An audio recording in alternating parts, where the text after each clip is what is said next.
चलो बात करते हैं प्रिपरेशन ऑफ कोलाइडल के बारे में, ठीक है। अब चीज़ देखो, सबसे पहली बात देखो, जो हमारे पास preparation of colloidals, preparation of क्या कर रहे हो, कोलाइड्स की बात करते हैं। इनके साइज़ होते हैं 1 नैनोमीटर से लेकर 1000 नैनोमीटर इनकी साइज़ होती है, ठीक है। ये तुम ध्यान दो, ठीक है। सबसे पहले होता है डिस्पर्जन मेथड। कैसा मेथड होता है, डिस्पर्जन। डिस्पर्जन में क्या करते हैं, किसी बड़े पार्टिकल को लेते हैं और छोटे छोटे पार्ट में क्या करते हैं, इनको तोड़ देते हैं, तोड़ दिए बड़े पार्टिकल को छोटे छोटे पार्ट में तोड़ दिए। इसको क्या कहते हैं, डिस्पर्जन कहते हैं। क्या कहते हैं, डिस्पर्जन मेथड कहते हैं। बड़े बड़े पार्टिकल छोटे छोटे पार्ट में तोड़ना क्या होता है, डिस्पर्जन होता है। फिर इसके बाद से होता है, अब ये करते कैसे हम, इसको कहते हैं इलेक्ट्रिक आर्क से। किसे कहते हैं, इलेक्ट्रिक आर्क से करते हैं। उसके बाद से तो कोगुलेशन मतलब क्या होता है, बैठाना। कोगुलेशन मतलब होता है बैठाना में क्या करते हैं, ये हमारे पास कोलेटरल पार्टिकल्स होते हैं, मतलब इनका प्रिसिपिटेट करना, उनको क्या करते हैं, प्रिसिपिटेट कर देते हैं, उनको कोगुलेशन करते हैं, यानी प्रिसिपिटेशन करना उनको, इसका मतलब होता है कोगुलेशन कैसे करते हैं, अपोजिट चार्ज लेके चले जाओ, अपोजिट चार्ज को लेके जाओगे तो कोलाइडल बन जाएगा, या फिर उनको जोर से हिला दो तभी क्या बन जाएगा, क्या बन जाएगा, प्रिसिपिटेट बन जाएगा। मैकेनिकल एजिटेशन, या फिर गर्म कर दो, गर्म कर दो। तो मैंने क्या अभी तक तुमको बताया, मैंने बताया कि प्रिपरेशन कैसे करते हैं, डिस्पर्सन करके, बड़े पार्टिकल को छोटा तोड़ दो या फिर छोटे छोटे पार्टिकल को वो कर दो, कोगुलेट कर दो, ठीक है, कोगुलेशन होता है, ठीक है। इसके बाद से हम लोग इलेक्ट्रोलाइट्स का, या फिर इलेक्ट्रोलाइट्स मिला देते हैं ना, तो उनका चार्ज खत्म हो जाता है। जैसे कोलाइडल पार्टिकल का चार्ज खत्म हो जाता है, अपने आप से वो बैठ जाते हैं। तो क्या क्या मेथड बताया मैंने, कहा कि डिस्पर्जन होता है, कोलाइड और कंडेंसेशन क्या होता है, एक होता है कोगुलेशन। कोगुलेशन में क्या करते हैं, प्रेसिपिटेट बनाते हैं, डिस्पर्जन में तोड़ते हैं। कोगुलेशन में 2 तरीका होता है, बैठाने का, उनको हिला के बैठा दो, गर्म करके बैठा दो, या फिर अपोजिट चार्ज ला के बैठा दो, या फिर इलेक्ट्रोलाइट मिला के बैठा दो, ठीक है। अब कोगुलेशन का मतलब क्या होता है, अपोजिट हो इनको, ये डिस्पर्जन क्या होता है, अपोजिट चार्ज, कोगुलेशन में अपोजिट चार्ज लाते हैं, हिला दो, आग लगा दो, इलेक्ट्रोलाइट कर दो, सब बैठ जाते हैं। डिस्पर्जन में क्या होता है, नहीं बंद करिए। कंडेंसेशन में क्या करता है, डिस्पर्जन में क्या करते हैं, तोड़ते हैं, और इसमें क्या करते हैं, तोड़ते हैं, और कंडेंसेशन में क्या करते हैं, जोड़ते हैं। समझ रहे हो। अब एक हार्डी-सल्जे रूल होता है। हार्डी-सल्जे बताता है कोई कोगुलेशन कितनी तेज़ी से होगा, जैसे कि नीचे कौन जल्दी बैठेगा। तो देखो, अगर तुमको नेगेटिव कोलाइड है, उसको तुमको नीचे बैठाना है, तो जितना ज़्यादा पॉजिटिव चार्ज वाले तुम चीज़ें यूज करोगे उतना जल्दी बैठेगा। अगर तुमको पॉजिटिव कोलाइड को नीचे बैठाना है, कोगुलेशन करना है, तो तुम नेगेटिव यूज करोगे, ठीक है। अब इसके बाद आता है पेप्टाइजेशन और कोगुलेशन। पेप्टाइजेशन कोगुलेशन क्या होता है, ये अपोजिट होता है। पेप्टाइजेशन कोगुलेशन मतलब होता है नीचे बैठाना, यानी नीचे बैठाना। पेप्टाइजेशन में क्या, कोगुलेशन मतलब होता है नीचे बैठाना, और उसको क्या कहता है, कोलाइडल बनाना। और पेप्टाइजेशन क्या होता है, उसका उल्टा होता है। प्रिसिपिटेट से फ्रीली घूम रहा था, प्रिसिपिटेट बनाना, तो कोगुलेशन करना, और फिर प्रिसिपिटेट से नॉर्मल फ्रीली घुमाना, उसको पेप्टाइजेशन कहते हैं। फ्रीली प्रिसिपिटेट को, जो फ्रेशली प्रिपेयर्ड प्रिसिपिटेट है, वापस कोलाइडल में बदलने की प्रक्रिया। कोलाइडल सोल्यूशन को क्या करते हैं हम लोग, प्रिसिपिटेट बना लेते हैं, तो उसको कहते हैं वो कोगुलेशन में बैठाना, कोगुलेशन होता है, ठीक है। ये प्रिसिपिटेट है, इसको कोगुलेट कर दिए, समझ गए ना। अब इसका उल्टा करोगे तो पेप्टाइजेशन होगा। पेप्टाइजेशन, इसको करने के लिए हम पेप्टाइजिंग एजेंट डालते हैं, ठीक है। अब समझो, प्रिसिपिटेट कोगुलेशन में क्या होता है, प्रिसिपिटेशन पेप्टाइजेशन में क्या होता है, पीपीटी से कोलाइडल में बदलते हैं, इसमें कोलाइडल से पीपीटी में बदलते हैं, इसमें चार्ज लाते हैं, इसमें चार्ज खत्म करते हैं, इसमें स्टेबिलिटी बढ़ता है क्योंकि इसमें कोलाइड वापस से बनता है, इसमें कोलाइडल को हम लोग प्रिसिपिटेट करते हैं तो स्टेबिलिटी क्या करता है, घटता है। ये तुम समझ गए। ये सब पूरा बात हो गया किसका, ये इस वाले पार्ट का। 1 मिनट, व्हाट्सएप पे गए, देखो व्हाट्सएप पे गए, मैंने तुमको क्या बना दिया, ये सारा कुछ बता दिया, समझ गए हो। 1 मिनट, ये हो गया, ये हो गया, ये हो गया, ये हो गया, ये हो गया। अब देखो, लाइफोबिक सॉल्ट, लाइफिलिक सॉल्ट्स होते हैं, वाटर लविंग और लाइफिलिक सॉल्ट। डिस्पर्स फेज मतलब होता है सॉल्यूट, मीडियम मतलब होता है, मीडियम मतलब होता है सॉल्वेंट। जो डिस्पर्सन मीडियम को प्यार करता है और लाइफिलिक होता है, और लाइफोबिक क्या होता है, जिससे नफरत करता है। अब इसके बाद करते हैं प्रिपरेशन कैसे करते हैं, लाइफोबिक और लाइफिलिक। लाइफोबिक जो होता है, हमेशा हम लोग अगर स्पेशल रूल यूज करते हैं ना, तो स्पेशल रूल हम लोग किसके लिए यूज करते हैं, लाइफोबिक को बनाने के लिए, समझ रहे हो ना। लाइफोबिक को बनाने के लिए हम लोग स्पेशल यूज करते हैं, समझो, ठीक है। लाइफोबिक हो गया, लाइफिलिक हो गया। अब प्रिपरेशन करते हैं, तो इसको लाइफोबिक को हम लोग आसानी से नहीं बना सकते हैं, लेकिन लाइफिलिक तो आसानी से ही बन सकता है, ठीक है। समझ रहे हो ना। अब आगे देखो स्टेबिलिटी क्या होती है, जो लायोफोबिक होता है, फोबिक उसकी स्टेबिलिटी कम होती है और लायोफिलिक की स्टेबिलिटी क्या होती है, ज़्यादा होती है। अब देखो सर, अब रिवर्सिबिलिटी की बात करते हैं हम। रिवर्सिबल कौन होता है, अबे यार, हाँ देखो स्टेबल कौन होता है इसमें, स्टेबल ये लेस स्टेबल होता है और लविंग वाला ज़्यादा स्टेबल होता है। रिवर्सिबल कौन होता है, लाइफ अगर एक बार फोबिक बन गया ना तो बहुत मुश्किल से बना है तो दोबारा रिवर्सिबल नहीं होता, तो इरिवर्सिबल होता है। लाइफिलिक रिवर्सिबल होता है। विस्कोसिटी की बात करें, गाढ़ापन, इसका सॉल्वेंट एक तो वही बहुत मुश्किल से बना है तो कहता है यार देखो एक तो बना भी लिया है ऊपर मैं अब ज़्यादा विस्कस नहीं होने वाला हूँ, इसकी विस्कोसिटी सॉल्वेंट की ऑलमोस्ट सेम होती है लेकिन लाइफिलिक की सॉल्वेंट से ज़्यादा होती है। अब हाइड्रेशन और सॉल्वेशन, ये लेस सॉल्वेटेड होते हैं, इनकी एफिनिटी कम होती है, जिसकी एफिनिटी ज़्यादा है उसी की सॉल्वेशन ज़्यादा होती है, ये लेस होते हैं लाइफोबिक वाले। और लाइफिलिक वाले क्या होते हैं, मोर सॉल्वेटेड होते हैं। चार्ज की बात करें तो इनके पास क्या होता है, इनके पास जो particle carrier charge similar to the positive, either इनके पास कोई या तो पॉजिटिव चार्ज होता है या फिर नेगेटिव चार्ज होता है। लायोफिलिक वाले न्यूट्रल होते हैं। लायोफिलिक वाले कैसे होते हैं, न्यूट्रल होते हैं। हम लोग जो मेथड यूज़ करते थे स्पेशल पर किसके लिए यूज़ करते थे, वो लायोफोबिक के लिए यूज़ करते थे। और हमको पता था ना कि जब हम लोग प्रिसिपिटेट बनाते थे तो अपोजिट चार्ज लेके आते थे, क्यों, क्योंकि लायोफोबिक वाले क्या होते हैं, चार्ज होते हैं और लायोफिलिक वाले चार्ज नहीं होते हैं। Particle can be seen under the microscope, इनको माइक्रोस्कोप को देख सकते हैं, इनको नहीं देख सकते क्योंकि ये पूरे तरह से घुल जाते हैं तो कहीं दिखते नहीं हैं, ये बहुत इनकी एफिनिटी ज़्यादा होती है तो दिखते नहीं हैं। कोगुलेशन पेप्टाइजेशन, इसकी कंसनट्रेशन वेरी लो कंसन, इसका ना अगर कुछ कोगुलेशन करना है प्रिसिपिटेट करना बहुत जल्दी हो जाएंगे, थोड़ा भी इलेक्ट्रोलाइट लाओ कह रहा हाँ बैठना है मुझे कोलाइडल नहीं बनना है, तो लाइफ लोग बहुत जल्दी आराम से प्रिसिपिटेट बन जाते हैं। लेकिन लाइफ लोग तो वाटर ये तो लविंग होते हैं ना, तो कहते हैं नहीं यार मैं तो कोलाइडल में रहूँगा, मैं तो प्यार करता हूँ उससे, हाँ ऐसे करके। टेंडल इफेक्ट की बात करें तो मोर स्कैटरिंग होते हैं, ये लेस स्कैटरिंग होते हैं। माइग्रेशन इलेक्ट्रिक फील्ड, ये माइग्रेट करते हैं, ये माइग्रेट नहीं करते हैं क्योंकि वो चार्ज नहीं होते, माइग्रेट कहाँ से करेंगे। ये इनऑर्गेनिक नेचर के होते हैं और जो ऑर्गेनिक नेचर के होते हैं लायोफोबिक होते हैं। ऑर्गेनिक चीज़ें क्या होती है, प्यार करने वाली जितनी भी चीज़ें होती है वो इसमें इनऑर्गेनिक वाली होती है। ये तो मैंने बता दिया। डिस्पर्सन मतलब तोड़ना होता है, कंडेंसेशन मतलब जुड़ना है होता है। और जो मेथड होता है कंडेंसेशन का, जो फिजिकल मेथड होता है, जैसे कि जो वेपर होता है, वेपर जो होता है जब वेपर को आप क्या करते हैं, कूल करते हैं ना तो कोलाइड्स बनता है। दूसरा केमिकल मेथड होता है, इसमें ऑक्सीडेशन रिडक्शन करते हैं, ठीक है। कोगुलेशन मतलब क्या होता है, प्रिसिपिटेट बनाना। म्यूचुअल प्रिसिपिटेशन क्या करते हैं, अपोजिट चार्ज को लेके आते हैं। मैकेनिकल एजिटेशन मतलब क्या करते हैं, घुमाते हैं। हीटिंग करके मतलब आग लगा दो, अपोजिट इलेक्ट्रोलाइट डाल दो। हाइड्रोसेल्जर रूल क्या कहता है, ये वाला बताया था मैंने कि अगर नेगेटिव चार्ज का है तो पॉजिटिव लेके आए, पॉजिटिव का है नेगेटिव लेके आए। मैंने पेप्टाइजेशन बैठा दिया कि क्या कहता है, कोगुलेशन का उल्टा होता है, ये इंक्रीज करता है स्टेबिलिटी, डिक्रीज करता है स्टेबिलिटी, ठीक है। अब देखो ये वाला देखो कौन सा मेथड होता है, ध्यान से दो। डिस्पर्सन फेज और dispersion medium, name of the colloid और एग्जाम्पल, ध्यान दो, याद रखो। मम्मी शांत रहेंगी, शांत रहिए पहले। हमारे पास का मीडियम मेरे पास हो सकता है लिक्विड है, मीडियम मेरे पास हो सकता है सॉलिड है, मीडियम मेरे पास हो सकता है गैस है, ठीक है। हमारे पास लिक्विड हो सकता है, सॉलिड हो सकता है, गैस हो सकता है। अगर देखो सॉलिड में जो भी बनेंगे, सॉलिड में सॉलिड, देखो जब भी मेरे पास सॉल्यूट क्या होगा, सॉलिड होगा तो नेम ऑफ द कोलाइड क्या होगा, सॉल होगा। तो लिक्विड में जब भी सॉल्यूट तुम सॉलिड डालोगे तो क्या बोलोगे, सॉल।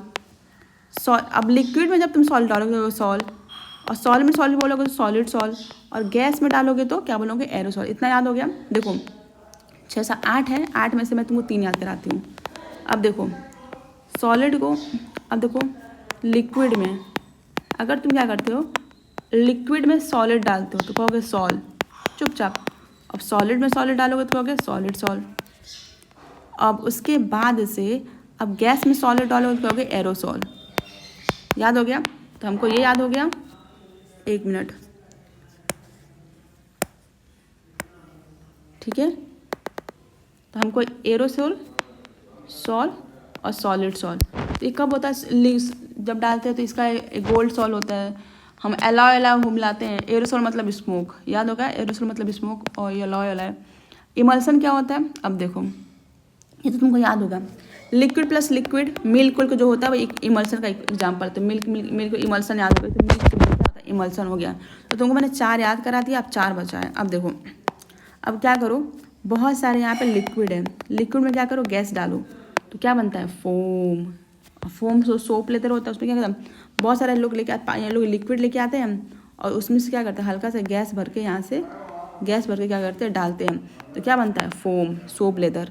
ठीक है, उसके बाद से हम क्या करते हैं, सॉलिड है यहाँ पे, सॉलिड पहले था, उसके ऊपर क्या करो, यहाँ पे उसके ऊपर क्या करो, यहाँ पे क्या करो, लिक्विड गिरा दो, लिक्विड गिरा दो, उसके ऊपर क्या करो, लिक्विड गिरा दो, तो क्या बन जाएगा, जेल। सॉलिड के ऊपर क्या करते हो, लिक्विड गिरा दो थोड़ा सा, क्या बन जाएगा, जेल। सॉलिड में गैस डाल लो तो प्यूमिक स्टेन, क्या बनता है, प्यूमिक स्टेन। क्या बनता है, प्यूमिक स्टेन। गैस के ऊपर लिक्विड डाल दो तो क्या बनता है, लिक्विड एरोसोल। क्या बनता है, लिक्विड एरोसोल। ठीक है, अब ध्यान दो, ये एक हमारे पास रिएक्शन है, यह क्या करते हैं, हमारे पास यहाँ पे केमिकल काइनेटिक्स चेक करते हैं। ठीक है, ये किसका रिएक्शन है, H2O2। मैं इसको तुमको बढ़िया से बताती हूँ, देखो।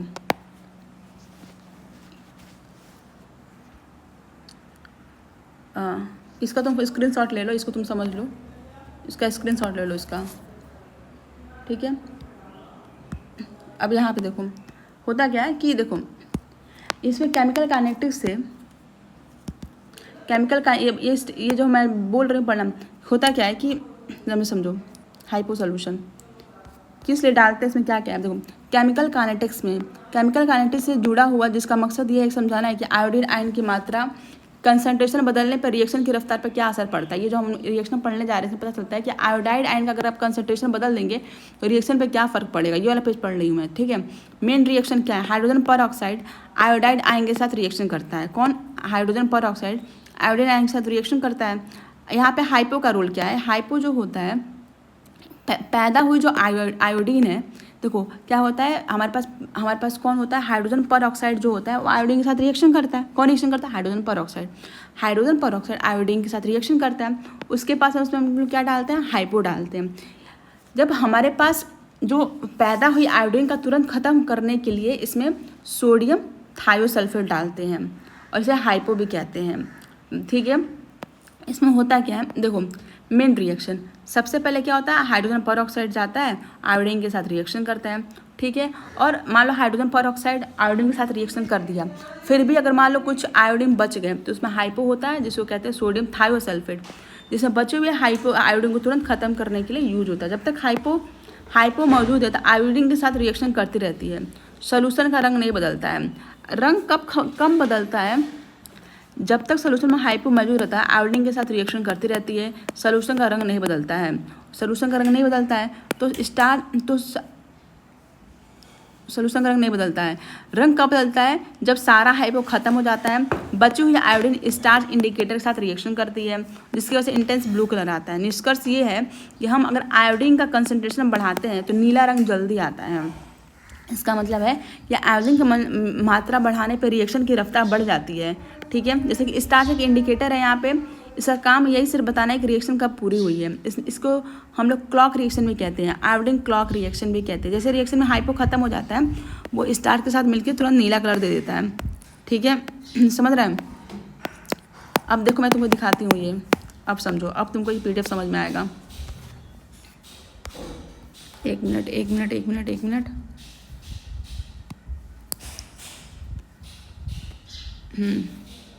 क्या लिखा है, to study the rate of reaction of iodine with hydrogen peroxide. Iodine का हाइड्रोजन पर ऑक्साइड का रिएक्शन का रेट क्या है, ये तुम चेक करते हैं। डिफरेंट कंसंट्रेशन ऑफ आयोडीन लेते हैं। यहाँ पे हम लोग हाइपो सोल्यूशन लेते हैं, जिसका फॉर्मूला याद रखो Na2H2O3। ठीक है, जब ये हमारे पास हाइपो खत्म हो जाता है तो जो एक्सेस आयोडीन रहता है वो स्टार के साथ रिएक्शन करके ब्लू कलर देता है। जितनी ज़्यादा आयोडीन रहेगा उतना ज़्यादा रेट ऑफ रिएक्शन रहेगा। ठीक है, अब यहाँ से क्वेश्चन करते हैं, which is the following self indicator use in redox reaction. KNO4 use करते हैं। टाइट्रेशन के समय जो कलरलेस सोल्यूशन होती है वो चेंज होती है लाइट पिंक में, इस पॉइंट को क्या कहते हैं, तो एंड पॉइंट कहते हैं। Which of the following is use is indicator in the titration of strong acid और वीक बेस। एसिड स्ट्रॉन्ग हो और वीक, मतलब स्ट्रॉन्ग एसिड के साथ कौन सा टाइट्रेशन यूज करते हैं, जो खुद क्या हो बेस हो। खुद बेस कौन होता है, मिथाइल ऑरेंज होगा answer. The ideal indicator of titration of strong acid and weak, strong acid के साथ हम टाइट्रेशन कर रहे हैं तो जो टाइट्रेंट जो यहाँ पे रहेगा इस इंडिकेटर, वो क्या होगा, बेस होना चाहिए, बेस होना चाहिए। तो हम लोग अधिकतर वीक बेस होना चाहिए, तो हम लोग ये लेते हैं strong ideal indicator have titre strong acid and weak base should have the pH range 4 to 6। हमको ही नहीं पता है, लेकिन 4 to 6 ये क्यों होता है मैं अब बताऊंगी आपको पीएच रेंज। अच्छा चलो इसको देख लेते हैं पीएच रेंज वाला, रुक जाओ। देखो पीएच रेंज, मिथाइल ऑरेंज क्या होता है, ये बेस होता है, और मिथाइल फिनोल्फथालीन क्या होता है, खुद एसिड होता है। तो ये बेस होता है, इसका जो पीएच रेंज होता है ना वो 3 से 4 होता है, और ये एसिड होता है, तो इसका पीएच रेंज क्या होता है 8 से 2। अब ये जो पीएच रेंज होता है इस बात पे डिपेंड करता है किस मीडियम में काम करता है। तो ये चूँकि ये हमारे पास किस मीडियम में काम करता है, एसिडिक मीडियम में काम करता है, तो एसिड वाला पीएच करना।